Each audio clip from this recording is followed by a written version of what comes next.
kabila ng mga hamon sa Special Geographic Areas at iba pang bahagi ng Bangsamoro Autonomous Region in Muslim Mindanao, patuloy ang paghahatid ng serbisyo ng Ministry of Social Services and Development.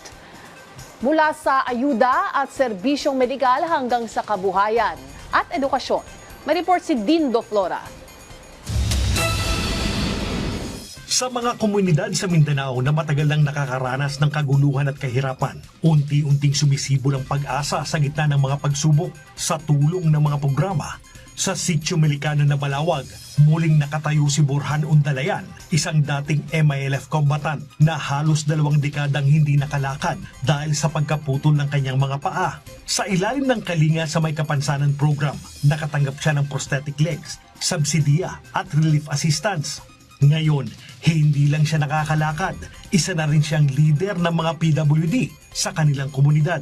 Pagpapasok ko sa MASD, yun ang na-receive ko sa BARM, ang napustisyo ang paa ko. Almost more than sobra 20 years, hindi ako makatayo. Pero nakapasok ako sa BARM, MASD, na napustisyo ang paa ko, nakatayo ko na mabuti, makalakad na ako na matulin, basta plastada.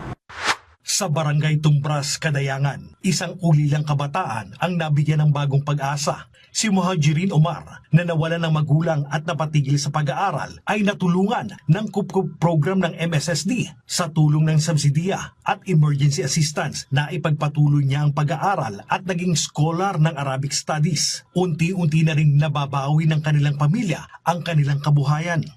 Yung pera po na 5,000 sa isang month. Okay. At malaki pong naitulong ito sa amin. Especially sa pag-aaral ko. Sa yung kung may gusto akong bilhin, nabibili ko. At itong mga lupa namin at mga niyog na naisangla bago namatay ang tatay ko, ginamit niya na pagpapagamot. Ngayon ay nakuha na namin.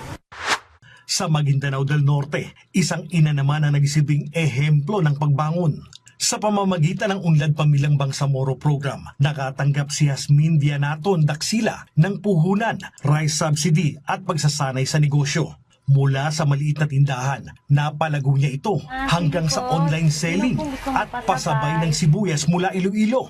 Ngayon, sapat na ang kanyang kinikita para sa pag-aaral ng kanyang mga anak. Mas lumago po yung business ko nung binigyan pa ako ng MSSD kasi po bago ko po nakuha yung 15,000, may seminar po kami na kumbaga napag-aralan.